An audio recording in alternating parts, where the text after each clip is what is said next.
The Philador position is a rook and pawn endgame that is very important to know, and it can save a lot of draws, especially when one's playing a 6-hour game and is down to this endgame. So a few characteristics of the Philador position. First, one side of course has a king, a pawn, and a rook, and the other side only has a king and a rook.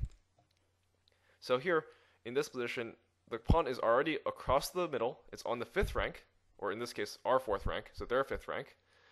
The king is next to the pawn, and our king is directly in front of the pawn.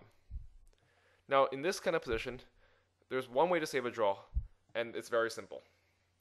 So here, if you want to think about what the easiest way to save the draw is, you can pause the video. But the correct move here is to play the move rook to g3. So rook to g3, well, what does this do? Step 1, it limits the black king's ability to move onto the 3rd rank. So if he moves on to, like, say, d3 or e3, then he can later on threaten some check here, which gets the king out from in front of the pawn. We want to keep our king in front of the pawn because that's the optimal square to defend against the pawn promoting. So since we want to keep the king in front of the pawn, we want to stop his king from getting in front of the pawn himself. So if black doesn't really do anything here, then we don't really need to worry either. So let's say if black just moves his rook around, we can just also make waiting moves. If black continues waiting, we can wait all day as well. So eventually black's got to do something to make progress. So if he, for some chance, comes over here to trade rooks, white has no problem trading, right? White can just trade, and after king to d2, king to c4, here black cannot win this endgame. If king to c2, for example, here eventually, this position here will become a dead draw. So it seems that black can't really trade rooks in order to try to win this game.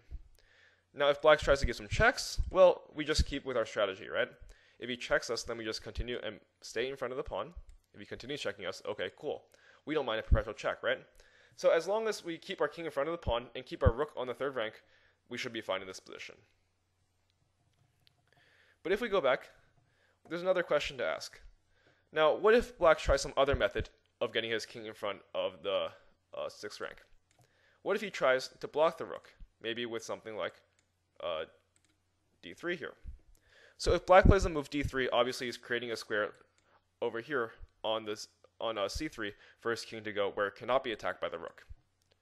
However, in this case, what's going to happen is white can actually use the back now to give black checks. So we notice that after d3, black actually has no more hiding spots for his king if we check from this direction.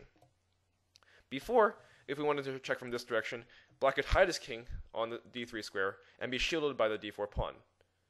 However, once he plays the move d3, that shield is gone. These squares are controlled by white's king, so black cannot really do anything about that. And now we can play the move rook to g7, and the goal is to check on c7. So after rook to g7, it doesn't really matter what black can play. He can play king to c3, and we can just give perpetual check. There's really no way for black to escape the checks. If he wants to come over here, that's okay. We can just play the move rook to d7, forcing black's king to come back, or he will lose the pawn. If black wants to block the checks with his own rook, and he wants to play something like rook to f5, and come to c5 later on, that's also okay, but we can just still check. And if he does block us, well, okay, that's fine. After taking, you can easily see that this will be a draw after king to d2. In this pawn endgame, his king is behind the pawn, and the pawn is not nearly far enough for this to be a win. So this game is also going to be drawn. So pretty much in the Philador position, the whole idea is that with the pawn here, we first limit his king from coming forward by playing our rook to our 3rd rank or their 6th rank. And after playing our rook here, we then wait till he plays the move, until he plays the move d3. Once he plays the move d3, then we can come back to behind the king and start giving checks. A couple checks later, there will be a perpetual check, and the game will become a draw. Once again, this is a really important position to know. I have actually had a really long game. I played a 5.5-hour game, and it came down to a Philador position, and I was able to save it. So it looks like 5.5 hours weren't really wasted. It's very good to know, and I hope you can use it in the future.